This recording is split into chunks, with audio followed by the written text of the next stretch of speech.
Boontee safuuf aadaa ishee tiksitu jaalalaan kan takaaltee ilma mootii jiksitu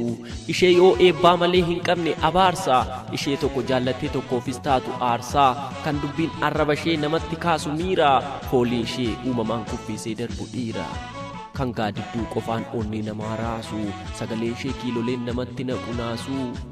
yaa giiftii jaalalaa ishee hunda mootuu kan summii jaalalaan onnee namaa dhootuu kan hin komatamne tasan beekne hamii kan bifti ishee bareedu akka urjii samii onnee hunda keessa qixxalamaan lixxee hayyuu beekaa hedduu kan boojitee fixxe fakkaattii moonaaliizaa kan daavinci kaase haalaaf amalli ishee kan hundumaa raase yoo iftoominaa malee kan hin beekne hamaa kan ulfinaan ilaaltee kabajju dhala namaa simboon kee dhufeetuu yaada koo gargar hiraa qaamaan sirraa fagaadhus yaadaanoo si biran jira suuraa kee ilaaleen harka kootti baachaa farda yaadaa yaabee gara keetti kaachaa tasa hin qaqqabu garuu saffisaa nan fiigaa innan siif dhangalaasu imimmaan miti dhiigaa waa'ee keef qofaa koo taa'een karoora baasa sagalee koo gad qabeen ofitti immoo asaasa takkaa nan ijaara takkaa immoo nan diiga xiqqoo taa'een osoon turiin fiigaa mana keessa galeetan yaada koon si barbaada kolfa kee onnee irraa sanan qofaa koon taa'ee araada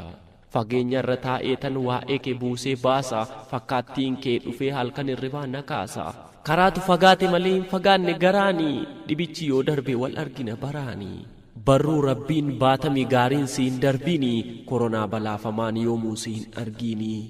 waaqni sirraa haa qabu hamaaf hammeenya bakkan jiruun si hawwa nagaadhaaf nageenya hadha wal irraa fagaannee argaa walii dhabnus tarii barri goonaani malee boor keenya ta'uu barii fuudhee tanan dhungadhaa suuraa kan kee beeki ati anatti mi'oofnaan akkuma nyaata keekii sin dagadhu yoomuu si biraa dhibus tarii dhugaan sin araadaa lubbuu koo naaf barii gomattuun keenya kanafaa soba seeti atis kan koo animmoo kan keeti